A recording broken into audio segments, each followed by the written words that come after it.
Pengalaman pahit. Arsen terlihat sangat tidak nyaman berada di dalam keluarga yang utuh seperti keluarga Nadira, wanita yang telah menjadi istrinya. Dia tidak banyak bicara dan selalu menghindari orang-orang di dalam rumah itu. Dia bersikap demikian mungkin karena sejak kecil sudah terbiasa hidup tanpa dikelilingi keluarganya. Hanya Daniel satu-satunya orang teman hidup Arsen sejak berusia 5 tahun sampai 24 tahun usianya kini. Daniel sangat berperan penting dalam hidup Arsen. Itulah yang membuat Arsen sangat menyayanginya dan selalu menuruti semua perintahnya. Penderitaan yang dilalui Arsen selama ini telah membuat pintu hatinya tertutup untuk semua wanita. Dia tidak ingin menambah beban dalam hidupnya dengan kehadiran si orang wanita.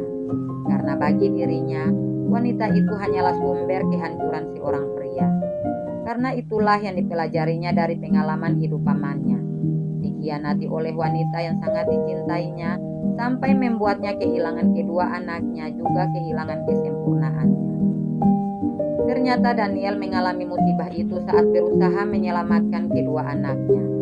Tanpa diketahuinya, ternyata istrinya sendiri yang telah menjebaknya dengan memperalat kedua darah dagingnya. Dan saat itu, kedua anak Daniel akhirnya terbunuh karena kesalahan yang diperbuat oleh istrinya sendiri.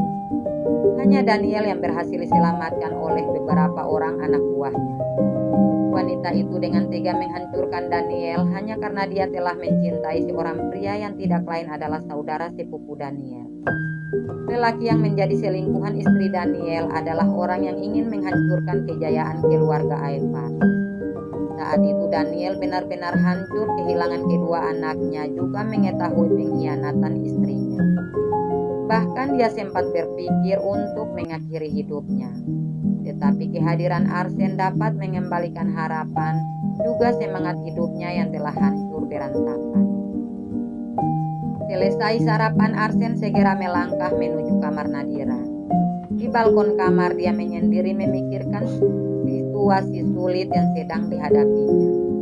Rasa sayangnya pada Daniel, juga hutang budi terhadap kedua orang tua Nadira, benar-benar membuatnya terjebak dalam sebuah hubungan yang sama sekali tak pernah terlintas dalam pikirannya. Sementara Nadira sedang berada di kamar ibunya, membicarakan tentang apa yang harus dilakukannya siang nanti. Karena belum siap untuk bertemu dengan Rangga juga para sahabatnya, Nadira menolak untuk pergi ke sekolah mengambil ijazah pukul 11.30 siang itu. Dia ingin ibunya saja yang mewakilinya mengambil surat kelulusannya. Namun Farah yang ingin membuat Nadira terlepas dari bayang-bayang Rangga malah mengambil satu keputusan yang membuat Nadira makin tidak bersemangat.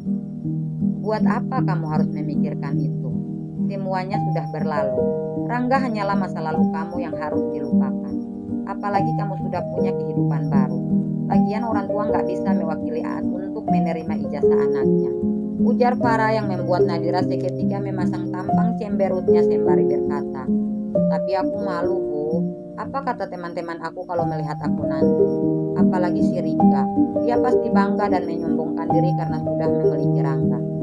Nadira terlihat bersedih saat mengatakan semua itu. Kamu jangan khawatir sayang. Kamu sekarang sudah menjadi istri dari seorang pria tampan, gagah, dan pastinya hebat. Jadi kamu juga bisa menyombongkan apa yang sekarang kamu miliki. Ucapan Farah yang membuat putrinya kebingungan. Maksud ibu apa? Tanya Nadira dengan tatapan mencari tahu. Maksud ibu, kamu harus datang ke sana bersama Arsen. Tunjukkan pada semua orang, bahkan pada dunia, kalau kamu punya berlian setelah membuang sampah yang busuk. Farah berkata-kata dengan gaya yang membuat Nadira jadinya kesal. Ibu, aku tuh lagi serius. Lagian mana mau dia menemaniku ke sekolah. Biar dibayar juga pasti gak mau. Gerutu Nadira yang sangat kesal mendengar perkataan ibunya. Kalau dengan bayaran pasti dia gak mau, karena dia punya banyak uang. Tapi kalau ibu memintanya untuk menemanimu pasti dia mau, ucap Farah penuh keyakinan. Tapi ibu, gak ada tapi-tapian.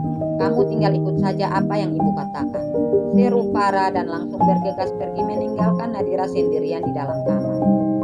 Farah langsung pergi menuju ruang tamu menghampiri Rian dan Daniel yang sedang asyik mengobrol tentang bisnis dan masa depan putra-putri mereka. Daniel terlihat begitu bahagia bisa menempatkan diri sebagai seorang ayah untuk Arsen. Penyesalan karena kegagalan melindungi kedua anaknya semakin terobati dengan apa yang dilakukannya terhadap Arsen. Melihat kedatangan Farah, mereka langsung menghentikan pembicaraan serius itu. Maaf ya Tuan, mungkin aku sudah mengganggu, tapi ada hal penting yang mau aku bicarakan sama Tuan juga Mas Rian, ucap Farah sembari duduk di samping suaminya. Dan saat itu juga datang Arsen menghampiri mereka. Tidak apa-apa Ibu Farah, aku sama sekali tidak merasa terganggu, jawab Daniel sambil tersenyum ramah. Kebetulan di sini ada Nak Arsen. Aku tuh mau minta tolong Nak Arsen untuk menemani Nadira ke sekolah mengambil ijazah dia hari ini. Soalnya dia tuh belum siap bertemu teman-temannya setelah apa yang terjadi kemarin. Ucap Farah dengan senyum manis menatap Arsen yang terlihat sedikit kaget. Tapi sebagai menantu yang baik, laki-laki kaku itu tetap mengembangkan senyum walaupun semua itu dia lakukan dengan terpaksa. Oh ya sudah, itu lebih baik menurut aku, karena sudah sepantasnya sepasang suami istri harus bersama dalam keadaan apapun, ujar Daniel dengan raut wajah sendu menghiasi wajah. Dengan terpaksa Arsen akhirnya mengantar Nadira ke sekolah. Mereka pergi menggunakan salah satu mobil mewah milik Rian yang dikemudikan oleh Arsen sendiri. Dalam perjalanan tidak ada pembicaraan di antara mereka berdua. Nadira yang masih sangat canggung berdua dengan suaminya memilih untuk menatap ke arah jalan melalui kaca mobil yang sedikit terbuka. Sementara Arsen hanya menatap lurus ke depan dengan ekspresi wajah sangat tidak bersahabat. Mereka saling mendiami satu sama lain sampai mobil berhenti tepat di parkiran salah satu SMA populer tempat Nadira menjalani pendidikan 3 tahun lamanya. Walau hanya sesaat, Arsen tidak melirik apalagi menatap Nadira yang sudah membuka pintu dan keluar tanpa berucap satu kata pun.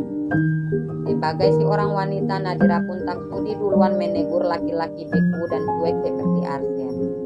Dia memilih untuk pergi menuju gedung sekolah tanpa peduli pada Arsen yang memilih untuk tetap berada di dalam mobil.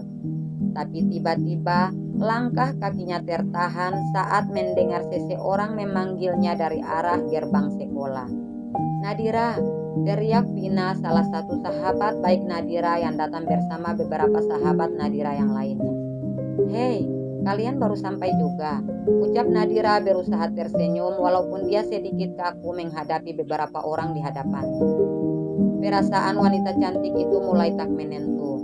Degup jantungnya semakin kencang karena merasa khawatir akan bertemu dengan kedua orang yang tidak ingin ditemuinya, yang tidak lain Rangga mantan kekasihnya, juga Rika sahabatnya yang telah menjadi duri dalam perjalanan cintanya bersama Rangga.